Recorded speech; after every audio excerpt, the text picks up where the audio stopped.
Hi everyone, welcome or welcome back to Sew with A4. If you're new here, welcome. If you're old here, hey thready. So today we're making the dress you saw in the thumbnail. We're using this fabric.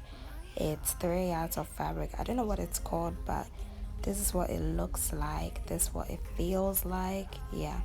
We're also going to be making use of this zipper here. We use the scissors, a paper for drafting the pattern, and of course a tailor's chalk for drafting a pattern. Let's get started.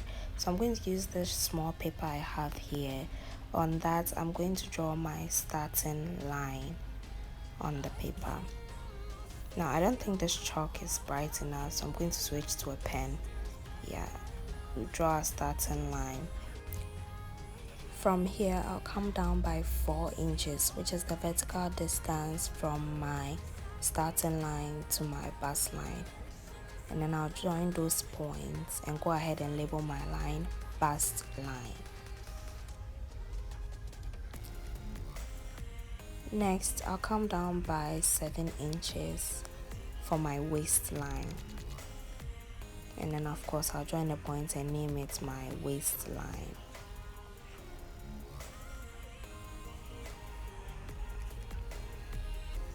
So on the bust line, I'll mark a quarter of my bust measurement. My bust measurement is 36, so a quarter of that will be 9.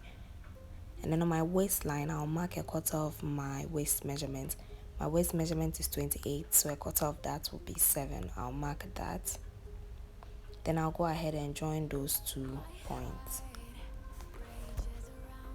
So from the bust line, I'll go in by 5 inches. And then from that point I'll go up by 4, and I'll join this point here to the edge of the bust line like so.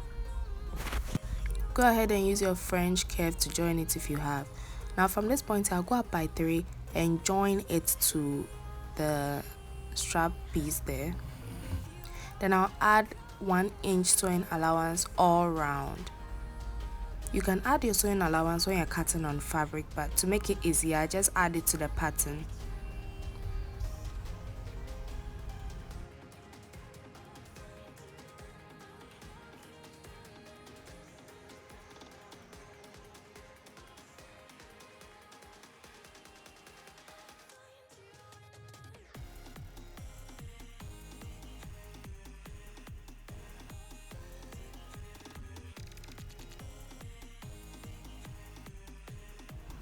Now go ahead and label this the front piece and then cut it out. For the back piece, we are going to draw our starting line. This is also going to serve as our bust line, so go ahead and label it bust line. Now measure the vertical distance from your bust to your waist. Mine is 7, so I'll mark that across and then join them. And of course I'll label it my waist line. Next, I'm going to put a quarter of my bust measurement on my bust line. So my bust measurement was 36, a quarter of that will be 9. And then on my waistline, I'll mark a quarter of my waist measurement. My waist is 28, quarter of that will be 7. So I'll mark that and then I'll join it. And yeah, you add your 1 inch sewing allowance all around and you cut it out just like the front piece. And then go ahead and label it the back piece.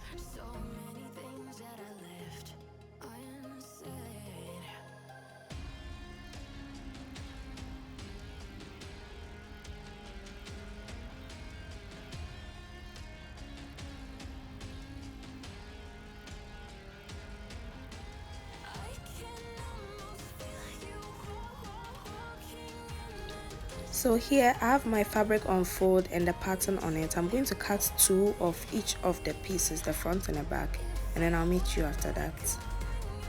So I've gone ahead to cut 2 of each of the pieces, the front and the back. So now let's put that aside and work on the strap. So here I have a piece of fabric which measures 5 inches by 20 inches. And then I have a bigger piece of fabric here which measures 10 inches by 20 inches. Actually I need 40 inches, so that wasn't enough, so I cut 2 of that for the bigger piece, because whatever the length of the smaller one, I need double for the bigger piece. Now I'm going to go to my sewing machine and then join them. So if you have one piece, you can just cut it straight. So now I'm going to fold them over like this and then fold it over itself again, because I want the edges to be smaller than the middle part, because that's where I'll join to my fabric. So I'll mark 3 inches down from the middle there, and I'll just taper it into where the 5 inches is, because on fold is 5 inches. This is our 10-inch band. Anyway, so I'm going to go ahead and cut it and blend it like so.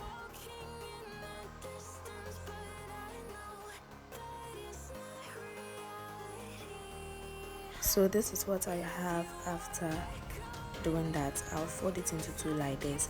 I'll sew all around the edges and do same for the other piece, and I'll meet you again. So this is what I have after sewing and ironing. I'll attach a safety pin to the short piece and pull it through the longer piece till I get to the other end.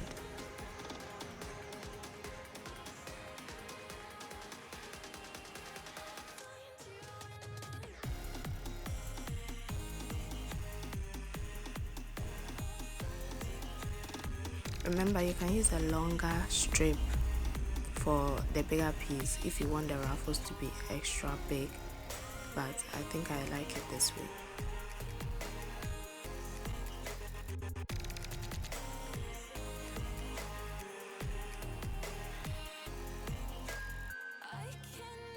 When I get to the end of the bigger piece, I'll attach a safety pin to it so that it doesn't pull out again, and I'll attach a safety pin to the other edge as well. So I'll go to my sewing machine and sew on the edges. This is what I have after sewing on the edges. I'm spreading out the ruffles. Next, I'll bring in my front pieces. So one of the pieces will act as the lining, the other will act as the shell fabric. So I'm going to put the pieces like so, and I'm going to put the ruffles on it as you see in the video and pin it down. And then I'll put the other layer on it, right sides facing each other. Then I'll go ahead and sew along the edges.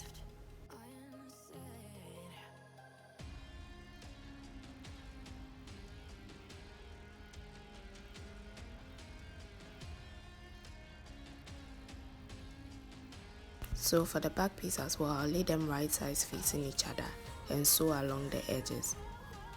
So this is what I have for the front and the back piece after sewing and ironing. Next, we're going to attach waistbands. So I'm going to take the front piece like so, and then I'll lay the waistbands on the right sides facing each other, both on top and under, and run 1 stitch along the edge. I'll do the same for the back piece, after which I'll go ahead and join the 2 pieces and attach a zip, and I'll meet you back again.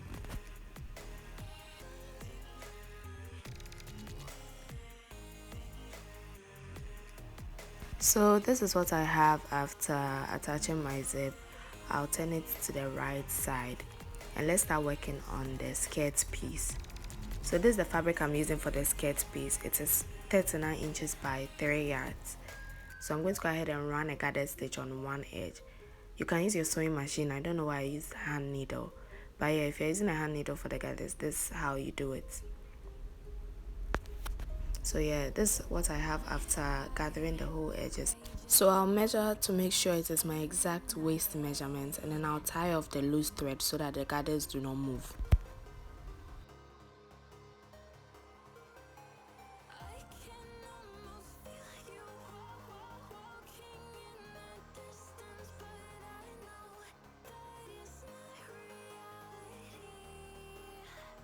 Now I'm bringing in the top piece, and I'm going to open it so that I can pin the gathers to it properly, after which I'll go ahead and sew on it.